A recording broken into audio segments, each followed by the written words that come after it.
Important and immediate concern है बच्चे, ध्यान से सुनिएगा। बेटा अभी जब आप लोगों का रिजल्ट आया तो रिजल्ट के बाद बहुत सारे बच्चे इंटर्नशिप के लिए देखते हैं।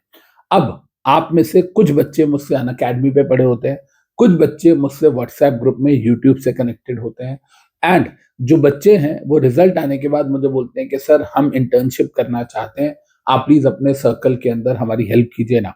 तो मैंने उन बच्चों का रिज्यूमेज आए थे मेरे पास काफी सारे, जिसमें से मुझे 3 रिज्यूमेज अच्छे लगे, वो मैंने इंटर्नशिप के लिए फॉरवर्ड किए। एक बच्चा जो कि मेरे से पढ़ा था उसके दोनों ग्रुप क्लियर हैं और 2 बच्चे ऐसे थे जो कि मुझसे नहीं पढ़े थे, जिसमें से एक लड़की है जिसकी सिंगल डिजिट रैंक भी आई है, मैं नाम नहीं ले सकता हूँ।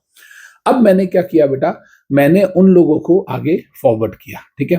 अब वो जो रैंक होल्डर थी और जो दूसरा बच्चा था और एक हमारे वाला बच्चा था, जब मैंने इन तीनों को फॉरवर्ड किया अपने ग्रुप के अंदर, प्रोफेशनल के ग्रुप्स के अंदर, तो वहां पर इनका इंटरव्यू वगैरह कंडक्ट हुआ, फोन पे इंटरव्यूज कंडक्ट हुए इनके गूगल मीट पे एंड उन लोगों को रिजेक्ट कर दिया मेरे जो फ्रेंड सर्कल के अंदर जितनी भी फर्म्स हैं उन्होंने, और एज वेल एज जो मेरी क्लाइंट कंपनीज हैं उन्होंने भी।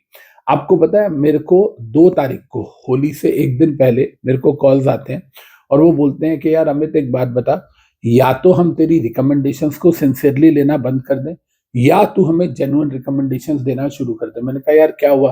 कहता है यार तू बच्चों का रिज्यूमे फॉरवर्ड करता है और हम मान के चलते हैं कि अमित दे रहा है तो इसमें दम होगा, लेकिन यार कुछ बेसिक आता ही नहीं है। हमने कुछ क्वेश्चन पूछा, बच्चे की रैंक आई है, बच्चे को कुछ नहीं पता है। एंड इसके अलावा और भी कुछ बहुत सारे बच्चे हैं जिनका मुझे व्हाट्सएप आ रहा है कि सर मैं इंटरव्यू दे के आया हूँ, उन्होंने कहा आपको सोच के बताएंगे, लेकिन सर मुझे कोई कॉल नहीं आई। बेटा ये सारी चीजें ना एक बहुत बड़ा क्वेश्चन मार्क जो है वो रेस कर रही हैं कि पेपर में पास होना एक अलग बात है और नॉलेज होना एक अलग बात है। मैं आप सब लोगों को एक रिक्वेस्ट करूंगा, बहुत सिंसियरली ध्यान से सुनिएगा, very very very important request.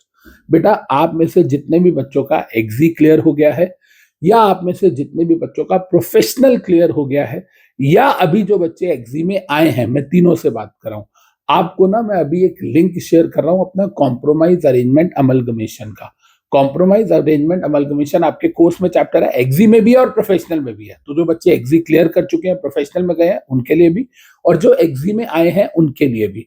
बेटा इस चैप्टर को जरूर देखिए, आपको समझ आएगा कि मैंने इसके अंदर 25 लेक्चर्स लिए हैं। अगर मैंने 28 घंटे 30 घंटे में चैप्टर पढ़ाया है तो क्यों पढ़ाया है? अगर सेक्शन 230 से 240 देखें तो आप एग्जी क्लियर कर चुके हो, तो भी उस केस के अंदर क्या आपको आता है, क्या आपको नॉलेज है इंटरव्यू क्रैक करने के लिए, या आप प्रोफेशनल क्लियर कर चुके हो, या अभी अगर आप एग्जीक्यूटिव के अंदर आए हो, तो आपको ये देखना पड़ेगा बच्चे कि क्या आपको जहां पढ़ रहे हो, जैसे भी पढ़ रहे हो, सेल्फ स्टडी कर रहे हो, क्या आप इस लेवल पे पढ़ रहे हो? बिकॉज अगर एग्जाम क्लियर हो भी गया, आप सोच के देखो रैंक होल्डर तक को इंटर्नशिप नहीं मिल रही, इससे ज्यादा शर्म की क्या बात है बच्चे। तो आपको ये समझना पड़ेगा बेटा कि हमारे जो एग्जाम का पैटर्न है वो होता है हमने पढ़ा और पढ़ के पेपर दे दिए, हम पास हो गए, लेकिन जो करियर है वो बेटा नॉलेज और इंटरप्रिटेशन से चलता है कि हमें कितना कॉन्सेप्ट आता है। हर कंपनी सेक्रेटरी के स्टूडेंट को कंपनी सेक्रेटरी का टीचर बनना पड़ेगा, यानी कि कंपनी लॉ का एडुकेटर बनना पड़ेगा उसको। क्यों? क्योंकि आप डायरेक्टर्स को एडवाइस देंगे या आप अपने क्लाइंट्स को एडवाइस देंगे। एडवाइस का मतलब क्या है कि आप उन्हें लॉ बताएंगे, आप उन्हें समझाएंगे कि सर मैं इसलिए आपको ये राय दे रहा हूं। बट प्रॉब्लम क्या है कि 95% ऑफ द स्टूडेंट्स क्लाइंट का क्वेश्चन ही नहीं समझ पाते। क्यों? क्योंकि उन्हें पता ही नहीं है इसका क्या सॉल्यूशन है।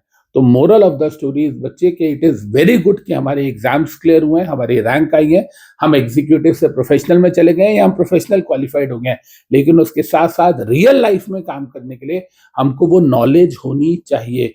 एंड प्लीज ये वाले लेक्चर्स की जो मैं आपको प्लेलिस्ट दे रहा हूँ इसको आप जरूर जरूर देखेंगे बेटा, ताकि आपको एक रियलिटी चेक मिल सके कि क्या वाकई में ये सारी चीजें हमें आती हैं, और अगर नहीं आती हैं तो हमें अपने पढ़ने का तरीका बदलना पड़ेगा। क्योंकि पास होने के बाद भी इंटर्नशिप ना मिले या जॉब ना मिले, उससे बेटर है कि हम 6 महीने फालतू लगा दें लेकिन अच्छे से डिटेल में पढ़े। तो एक छोटी सी कोशिश थी आपको सच के बारे में बताने की। Thank you.